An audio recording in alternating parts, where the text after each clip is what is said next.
지난 여름 7월, 8월에 프랑스 파리에서 전 세계인의 축제인 올림픽이 있었습니다. 총 206개국이 참가했고 1,500여 명의 사람들이 참가했던 전 세계인의 축제였습니다. 특별히 우리나라가 이번 올림픽 때 아주 큰 성과를 거두었습니다. 펜싱, 사격, 양궁 등에서 아주 큰 성적을 거두었습니다. 그래서 최종 순위 8위로 마감하면서 우리 국민들을 들썩이게 했고 기쁨을 줬습니다. 하지만 저는 개인적으로 이 올림픽 진행되는 내내 굉장히 불쾌했습니다. 우선 사진을 보시면 올림픽 개막식은 처음에 나라별로 입장하는 것부터 시작이 됩니다. 국기를 흔들면서 입장을 하며 그 나라의 국력을 뽐낼 수 있는 아주 소중한 시간입니다. 그런데 지금 저 사진에 보시면 우리나라를 향한 소개 자막이 오타가 나 있습니다. 자막만 오타가 나 있는 게 아니라 사회자의 멘트까지 전혀 다른 국명으로 나가게 되었습니다. 저희 나라의 국명은 공식적으로 Republic of Korea입니다. 근데 저기에 나와 있는 국명은 지금 불어로 쓰여져 있지만 그냥 영어로만 봐도 Democratic People's Republic of Korea라고 되어 있습니다. 이것은 직역을 하면 조선인민공화국이라는 뜻입니다. 엄연히 대한민국인데 북한의 국명으로 자막이 잘못 송출되고 사회자들도 그렇게 우리나라를 소개하는 외교적으로 굉장히 무례한 일을 저기서 벌인 것입니다. 저희도 실수를 할 때 있습니다. 오타가 나기도 하고 문자를 잘못 쓰기도 합니다. 그런데 아무리 오타를 내도 글자 하나나 숫자 같은 거를 실수를 할 뿐이지 무언가 통째로 잘못 내보내는 법은 없습니다. 아마 이것은 국명을 일부러 바꾸었다라는 것은 숨겨진 의도가 있지 않겠는가 의심을 하게 만드는 일이었습니다.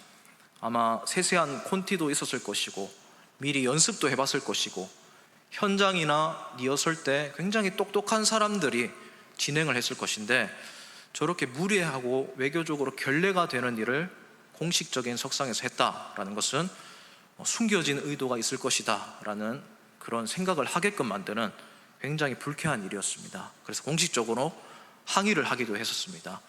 그런데 계속 보니까 개막식 전체가 아주 불편한 의도를 가지고 디자인되었다는 것을 알 수 있었습니다. 또 사진을 또 보시면 저 사진은 개막식 퍼포먼스 중에 일부입니다. 남자 한 사람이 제우스 신으로 연상되는데 신화 속 인물로 분장을 하고 저렇게 노래를 부르면서 대중 앞에 섰는데 저때 아주 끔찍한 일이 일어났습니다. 성기를 노출했습니다. 그리고 그 다음 장면입니다. 그 다음 장면은 저 장면이 위에 사진을 보시면 올림픽은 전 세계인의 축제입니다. 당연히 노약자들이나 어린아이들도 개막식을 보게 됩니다. 그런데 저런 공포스러운 분장을 하면서 일부러 등장했다라는 겁니다. 전혀 공감이 가지 않고 기괴함만 난무하는 그런 개막식이었습니다. 제일 심각한 것은 저 밑에 사진입니다. 여러분, 저 사진은 어떤 그림이 연상되지 않습니까? 최후의 만찬이라는 우리에게 너무 성스러운 그림을 패러디한 것입니다. 저 명화 자체가 너무나 유명한 그림이기 때문에 많은 사람들이 지금까지 패러디해 왔습니다. 그런데 이번에 것은 도를 넘었습니다. 저 분장한 사람들의 면면을 보면 동성애자들, 게이, 트랜스젠더 이런 사람들이 예수님과 예수님의 사도들의 역할을 맡았습니다. 일부러 기독교를 폄훼하고 있는 것입니다. 지금 세상은 PC 사상이라는 것이 세상을 혼란에 빠뜨리고 있습니다. 이것은 종교, 출신, 인종, 성, 장애 등을 차별과 편견 없이 대하자는 어떻게 보면 좋은 사상인데 너무 소수의 주장만 내세우다 보니까 대다수가 역차별을 당하고 있습니다. 소수를 보호하기 위해 다수를 피해 입히고 있습니다. 개인의 자유를 보장하기 위해서 타인을 불편하게 만들고 있습니다. 이번 올림픽에 그게 많이 드러났습니다. 이런 것을 잘못되었다는 것을 볼 줄 알고 저항할 줄 알아야 되는 것입니다. 그런 의미에서 우리는 오늘 본문을 보면서 이렇게 타락해가는 세상을 그리스도인의 입장에서 어떻게 받아들여야 하는지 한번 본문을 통해서 살펴보도록 하겠습니다. 오늘 본문은 느헤미야가 등장합니다. 느헤미야는 위로의 하나님이라는 뜻을 가진 이름입니다. 이제 성경에 소선지서가 있는데 그 소선지서에 보면 나훔이라는 이름을 가진 선지자가 나옵니다. 이 나훔이 위로라는 뜻입니다. 명사형인데 이것과 나훔과 야훼가 합쳐져서 느헤미야, 위로의 하나님이라는 뜻이 된 것입니다. 그리고 이 사람은 포로 귀환 시대 때 살았던 사람입니다. 이 통일 왕국이었던 이스라엘이 북이스라엘과 남유다로 나누면서 세월이 흘러서 차례차례 북이스라엘부터 그리고 남유다에 이르기까지 이방 나라들에 의해서 멸망을 당합니다. 먼저 북이스라엘이, 그림을 보시면 주전 722년에 아수르에 의해서, 역사책에 보면 아시리아라고 나옵니다. 이 아시리아에 의해서 먼저 멸망을 당합니다. 그리고 남유다가 주전 586년에 바빌로니아라는 나라에 의해서 멸망을 당하게 됩니다. 그러니까 이스라엘이 주전 586년에 완전히 이 지도에서 사라진 것이라고 보시면 됩니다. 예레미야 52장에 보면 이때 남유다가 멸망당할 때 이스라엘 백성들이 2만여 명이 세 차례에 걸쳐서 포로로 바벨론에 끌려가는 장면이 나옵니다. 이 2만여 명은 지배계층이거나 지식계층들이었습니다. 쓸모가 있는 사람들을 데리고 간 것입니다. 그런데 반대로 남유다의 입장에서는 리더들이 다 끌려가 버리니 무정부 상태가 되었습니다. 그리고 이런 바벨론 제국도 나중에 메데 바사라는 제국에 의해서 멸망을 당하게 됩니다. 이 메데 바사 중에 바사의 왕, 페르시아 왕 고레스가 이 여러 나라들에게 자신의 고향으로 돌아가도록 고레스 칙령을 발표합니다. 이 고레스 칙령에 의해서 이스라엘 백성들도 포로에서 자기 나라로 귀환을 하게 됩니다. 이 내용은 에스라서에 그대로 나옵니다. 이때부터 포로 귀환 시대가 되는 겁니다. 포로 귀환은 총 3차례에 의해서 이루어졌습니다. 1차 포로 귀환은 수룹바벨과 5만여 명의 백성들이 예루살렘으로 돌아와서 성전 재건축을 시작합니다. 그리고 2차 포로 귀환은 에스라와 2천여 명의 사람들이 돌아와서 율법과 신앙을 회복합니다. 그리고 3차 포로 귀환 때 이 느헤미야라는 사람이 총독이 되어서 소수의 사람들을 인솔해서 돌아오게 됩니다. 이 느헤미야 1장은 이 3차 포로 귀환을 배경으로 두고 있다는 사실을 기억하면서 오늘 본문을 읽으면 될 것 같습니다. 우선 1절 말씀을 이 시간 다 같이 한번 읽어보겠습니다. 1절입니다. 시작.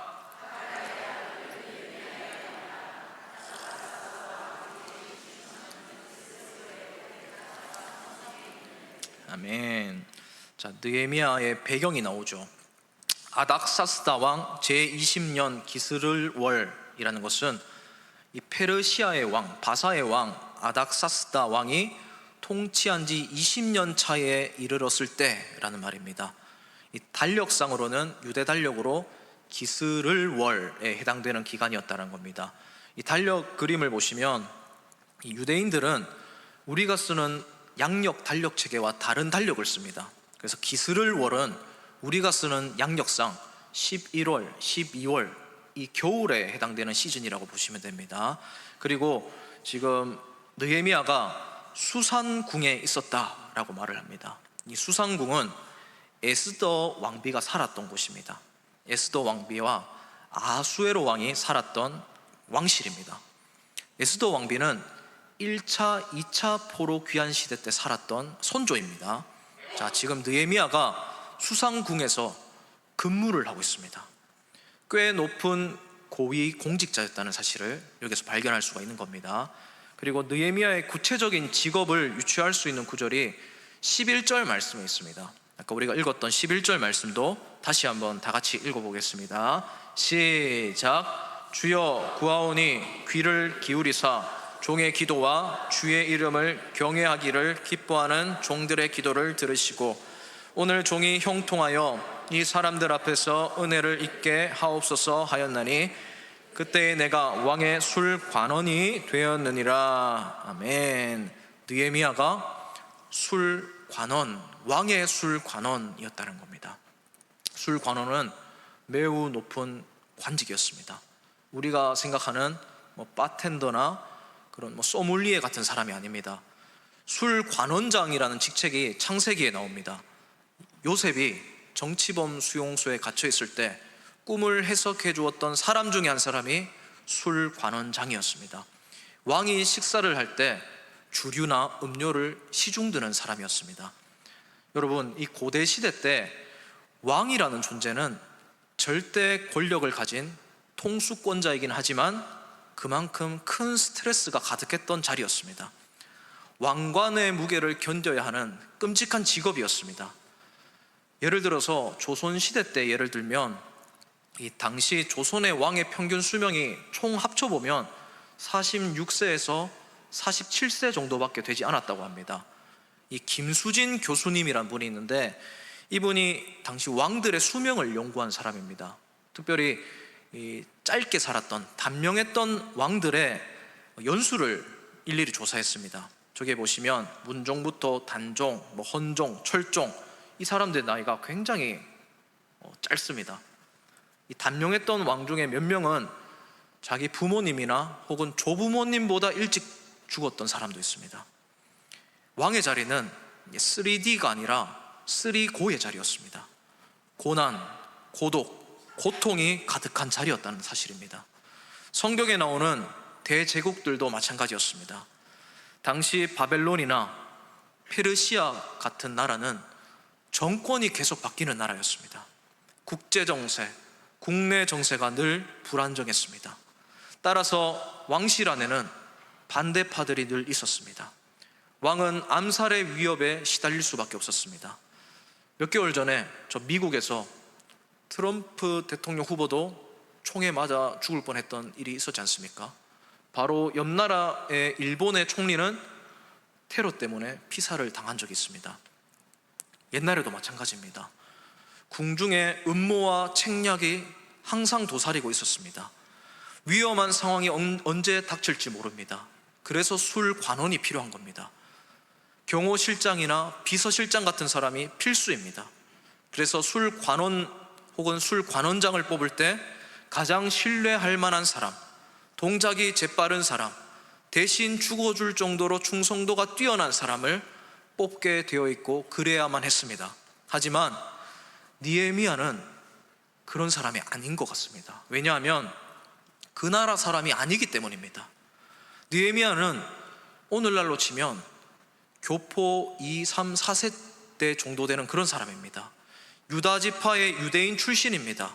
그런데 굉장히 이례적으로 술관원이 되어 있습니다. 지금 저희 나라도 굉장히 폭넓게 다문화 국가가 되어가고 있습니다. 그래서 이제 외국인 출신 관료들이 조금씩 나오고 있습니다. 몇 해 전에는 이 자스민이라는 분이 필리핀 여인이 국회의원이 된 적도 있고 또 이번에는 인요한이라는 분이 국회의원에 당선된 적이 있습니다. 하지만 최고 권력에 근접하지는 못합니다. 국방부 장관이나 경호실장을 외국인으로 뽑은 적은 없습니다. 왜냐하면 나라별로 보이지 않는 장벽이 있기 때문입니다.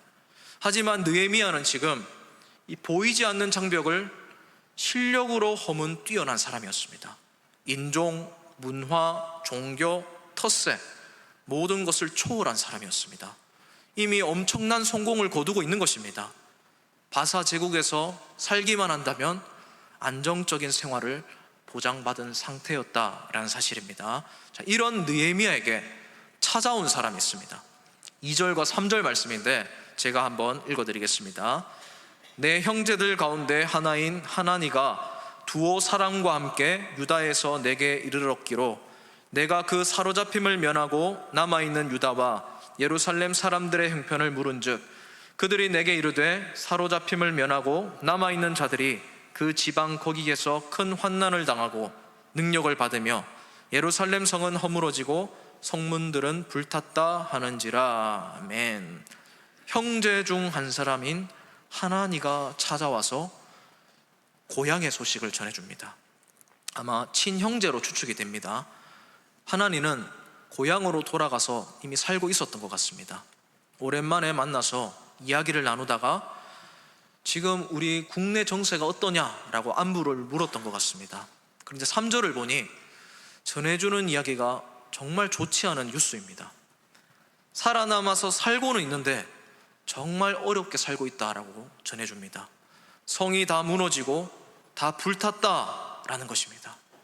분명히 지금 1차 귀환했던 세대가 고향으로 돌아간 지 한참 지난 시점이었습니다.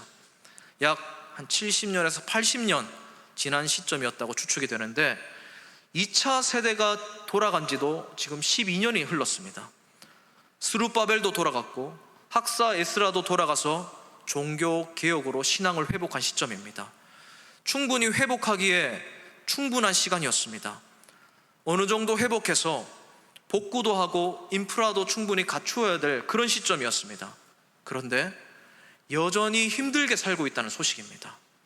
그 이유는 추측해보건대 아마 예루살렘을 제대로 회복하지 못하도록 방해했던 대적들이 있었던 것 같습니다. 이 에스라서에도 보면 성전 회복을 방해했던 명단이 기록되어 있는데 이런저런 이유로 어렵게 살고 있었던 것 같습니다. 아무리 그래도 하나니가 전해준 소식은 느헤미야가 생각했던 것보다 훨씬 끔찍한 소식입니다. 이때 당시의 상황을 합동신학대학원의 현창학 교수님이란 분이 당시 현황을 이렇게 적어 놓았습니다. 제가 한번 읽어드리겠습니다. 포로에서 돌아왔지만 그들은 외소하기 짝이 없는 무리였다. 많아야 수만 명이었고 그들이 주변에 동화되지 않은 것이 이상할 정도였다. 어느 학자의 말처럼 그들의 처지는 이방이라는 대양에 둘러싸인 작은 섬 바로 그것이었다. 그들은 온 세상을 위하여 주신 하나님의 거룩한 신앙의 유산을 길이 보존하여 구속사의 허리를 다시 이어야 했다. 그러나 이들에게 신앙의 유산을 담아내야 하는 토목공사에 필요한 자원도 절대 부족했다.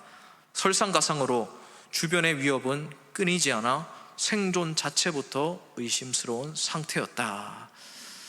당시 고향으로 돌아갔던 사람들, 그리고 이미 그곳에서 살고 있던 사람들이 살아가기 너무 힘든 형편이었다는 사실입니다. 고향에 대한 안 좋은 뉴스가 느헤미야에게 들려왔다는 거예요. 저도 가끔 제 고향의 소식을 들을 때가 있습니다. 제가 다녔었던 모 교회 소식이나 아니면 제가 태어났던 아르헨티나에 대한 소식을 가끔씩 들을 때가 있습니다. 가끔씩 성도님들이 아르헨티나에서 살았던 이야기를 좀 해달라고 하시는 분들이 있는데 개인적으로 별로 드릴 말씀이 없어요. 왜냐하면 좋은 기억보다는 안 좋은 추억이 훨씬 많았기 때문입니다. 지금도 그렇습니다. 지금도 제가 그 나라를 사랑하고는 있지만 경제가 너무 안 좋아졌다. 빈곤율이 85% 상승했다. 경제 성장률이 마이너스다. 물가 상승률은 200%가 넘는다. 이런 별로 안 좋은 소식만 전해집니다. 그럴 때 마음이 참 씁쓸하고 안타깝습니다.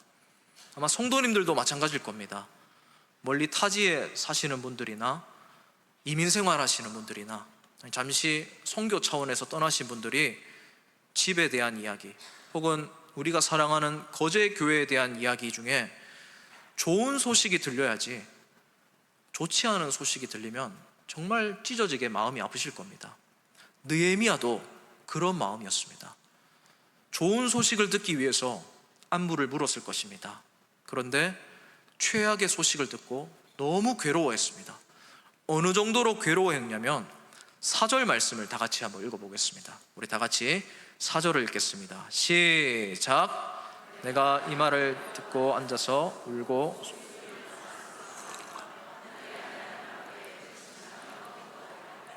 아멘. 울고 수일 동안 슬퍼하고 하나님 앞에서 금식했다라는 사실입니다. 이 느헤미야의 태도는 부정적인 반응이 아닙니다. 너무나 긍정적인 태도입니다. 영적인 면에서 이 시대를 살아가는 우리가 반드시 가져야 될 태도입니다. 느헤미야는 지금 안타까운 고국에 대한 뉴스를 하나님 앞에서 반응하고 있는 것입니다. 느헤미야는 국가를 놓고 시대를 놓고 하나님의 마음을 통감하며 울고 있습니다. 뉴스를 듣고 기도하고 금식했습니다. 기도의 구체적인 내용은 11절까지 쭉 나옵니다. 그것을 간추려 보면 이렇습니다. 하나님을 높이고 하나님께 죄를 자복하고 자기가 이스라엘로 돌아가서 헌신하며 살 테니 그곳으로 갈 수 있도록 하나님께서 이 아닥사스다 왕의 마음을 움직여 달라고 이타적인 기도를 하고 있는 것입니다.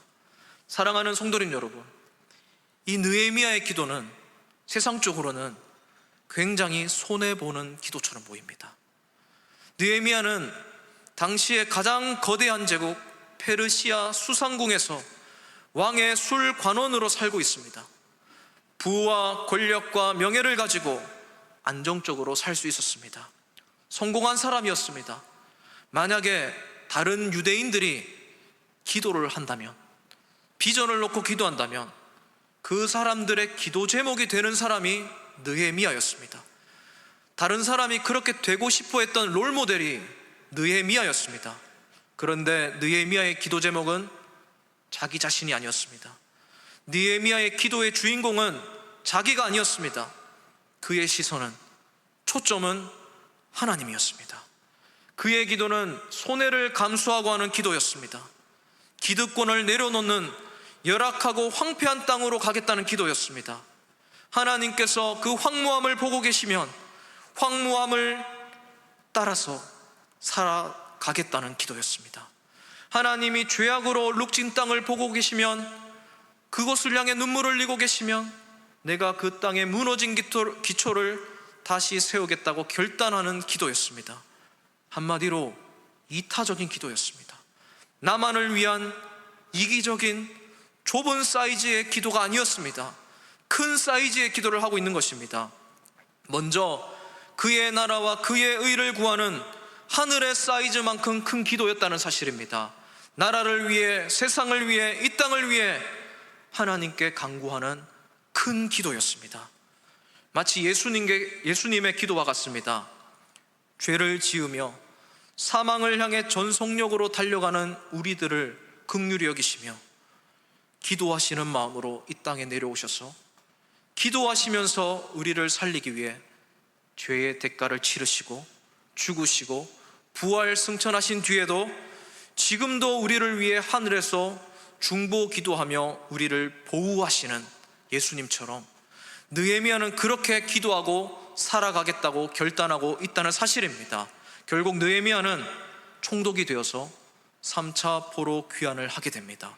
그리고 나라가 멸망한 지 약 140여 년이 흘러서, 그리고 자신이 귀환한 지 52일 만에 성벽을 완벽하게 재건하는 인물이 됩니다. 요즘 우리 그리스도인들의 기도 제목은 너무나 지극히 개인적입니다. 집값, 직장, 주식, 물가, 결혼, 조금 넓게 잡으면 친척들, 손주들 정도입니다. 사랑하는 성도님 여러분, 지금 우리의 기도 제목이 무엇입니까? 우리의 기도의 사이즈는 어느 정도 됩니까? 오늘 본문은 우리를 도전합니다. 나만을 위해서 협착한 기도를 하지 말라는 것입니다. 기도의 영정을 나에게만 맞추고 살아가지 말라는 것입니다. 여러분, 이 세상에 기도가 필요한 것이 얼마나 많은지 모릅니다. 지금 TV를 틀기만 해도 뉴스가 나오는 채널들이 수십 개나 넘습니다. 그것이 다 기도 제목입니다. 1분 1초 뉴스가 전해지지 않는 시간대가 없습니다. 우리가 기도 제목이 없다는 것은 이기적으로 살고 있기 때문일지도 모릅니다. 이타적으로 살아갈 때, 기도의 사이즈를 넓게 잡을 때 기도할 제목들이 넘쳐납니다. 우리나라만을 위해서도 기도할 것이 얼마나 많은지 모릅니다. 우리나라의 출산율이 역대 최저점을 계속 찍고 있습니다. 여러분, 기도하고 계십니까? 아니면 젊은 세대에게 책임을 떠넘기고 있습니까? 우리나라의 취업률과 경기가 최악을 향해 치닫고 있습니다. 자영업자들이 70%가 빚쟁이들이랍니다. 지난해 100만 명이 폐업을 했다고 합니다. 경기가 정말 어렵습니다. 자살률, 이혼율, 낙태율 계속 최고점을 찍고 있습니다. 우리나라에서 이제 동성애가 합법화되어 가고 있습니다. 설교단에서 그것이 죄라는 것을 이제는 언급할 수 없는 법을 제정하는 움직임이 일어나고 있습니다. 쓰나미처럼 전조 형상이 계속 일어나고 있습니다. 기도하고 있습니까? 아니면 한숨 쉬며 한탄하며 모른 척하고 있습니까? 여러분, 세계는 어떻습니까? 아직도 우크라이나와 러시아, 이스라엘과 팔레스타인이 전쟁 중입니다. 세계 곳곳에서 자연재해가 일어나고 있습니다. 빙하가 녹고 침수되는 국가들이 생겨나고 있습니다. 난민들이 넘쳐나고 있습니다. 마약의 문제는 세계나 우리나라나 심각해지고 있습니다. 이것 외에도 날마다 기도할 제목들이 넘쳐나고 있는 것입니다. 그 뉴스들을 듣고 우리가 지금 느헤미야처럼 울고 슬퍼하고 금식하고 기도하고 있는지 돌아봐야 할 것입니다. 우리가 하나님을 진짜 사랑하고 이웃을 사랑하는 빛 같은 소금 같은 그리스도인들이라면 이 땅의 황무함을 놓고 기도해야 합니다. 하나님이 이 땅을 긍휼히 여겨주시도록, 하나님이 우리를 사용하셔서 이 땅의 황무함을 회복시켜 주시도록 결단하며 이타적인 기도를 해야 하는 것입니다. 유진 피터슨 목사님이 이런 글을 남겼습니다. 기도는 우리가 첫 번째로 하는 일입니다. 두 번째, 세 번째, 마지막에 하는 일이 아닙니다. 우리는 흔히 기도를 최후의 수단으로 생각합니다. 할 수 있는 일을 다 해보고 그래도 안 될 때 기도하는 것이 기도가 아닙니다. 기도는 우리가 할 수 없는 일을 하나님께 맡기려는 수단이 아닙니다. 기도는 하나님이 이미 시작하신 일에 참여하는 것입니다. 이 사실을 기억하시며 하나님의 사이즈로 기도하며 살아가는 우리 모두가 되기를 주님의 이름으로 진심으로 축복을 드립니다. 말씀을 맺겠습니다. 오늘 우리는 느헤미야가 하나한 일을 통해서 안타까운 뉴스를 들었을 때 반응을 살펴봤습니다. 슬퍼하며 울며 금식하고 기도했습니다. 슈퍼노멀이라는 책이 있는데 그 책에 보면 이런 문장이 제 마음에 와닿았습니다. 목표의 크기가 살아가는 방식을 정한다. 이 말을 설명하는 논리가 이렇습니다. 장사를 하는 장사꾼이라고 생각하고, 만약 내가 한 명에게 물건을 파는 것이 목표라면 부모님이나 형제들에게 물건을 팔면 된다는 거예요. 그런데 10명에게 파는 것이 목표라면 친구들까지 동원해서 설득해야 한다는 것입니다. 그런데 100명이 목표라면 지인들로는 할 수 없기 때문에 거리로 나가거나 점포를 차려야 한다는 겁니다. 그리고 1000명이 목표라면 오프라인을 넘어서 온라인 시장을 공략해야 된다는 거예요. 그런데 목표가 10,000명이고 10,000,000명이고 여기까지 간다면 그때는 글로벌 회사 아마존이나 알리 같은 곳에 입점을 해서 물건을 팔아야 한다는 것입니다. 즉, 목표를 어떻게 설정하고 장사를 하느냐에 따라서 공략하는 시장이 달라지고 배워야 하는 스킬들이 늘어나고 생각의 사이즈를 다르게 하면서 살아가야 된다는 사실이에요. 타겟이 무엇이냐에 따라서 다르게 살 수밖에 없다는 겁니다. 사랑하는 성도님 여러분, 그런 면에서 저는 기도도 마찬가지라고 생각합니다. 우리의 목표가, 기도의 목적이 나에게 맞춰져 있다면, 나만을 위해서 살아간다면 기도의 사이즈는 계속 작아질 것입니다. 그러면 예수님을 믿지 않는 사람들과 다른 점이 없을 것입니다. 왜냐하면 그들도 우리가 가지는 그 기도 제목 그대로 이루고 싶어하고 가지고 싶어하고 그것을 위해서 노력하고 살고 있기 때문입니다. 그런데 기도의 사이즈가 커질 때, 하나님의 사이즈로 기도할 때 얼마나 많은 것이 달라질까요? 하나님의 스케일로 생각하고 기도할 테니 얼마나 많은 부분들이 더 넓어질까요? 보는 것이 다르고 생각이 다르고 삶의 방향이 다르기 때문에 그렇습니다. 그런 의미에서 저는 그리스도인을 이렇게 정의하고 싶습니다. 삶을 유지하는데 필요한 것을 놓고 기도하는 사람이 아니라 삶의 목적을 위해 필요한 것을 두고 기도하는 사람, 이 사람들이 바로 그리스도인이란 사실입니다. 사랑하는 성도님 여러분, 우리 수요 예배 시간 그리고 온세대 금요기도의 시간에 여러 기도 제목들이 있습니다. 어떤 사람은 개인적인 기도를 하고 싶은데 왜 자꾸 저런 공적인 기도, 나랑 관계없는 기도 하느냐라고 불평하시는 분들도 본 적이 있습니다. 하지만 그게 바로 사이즈가 큰 기도 제목입니다. 이게 바로 바른 기도 제목입니다. 이 기도 시간에 꼭 동참하셔서 하나님 사역에 동력하시는 우리 모두가 되기를 주님의 이름으로 축복을 드립니다. 점점 더 기도의 사이즈를 넓혀가는 우리 성도님들 되시기를, 먼저 그의 나라와 그의 의를 구하면서 기도하면서 살아가는 우리 모두가 되기를 주님의 이름으로 마지막으로 진심으로 축복을 드립니다.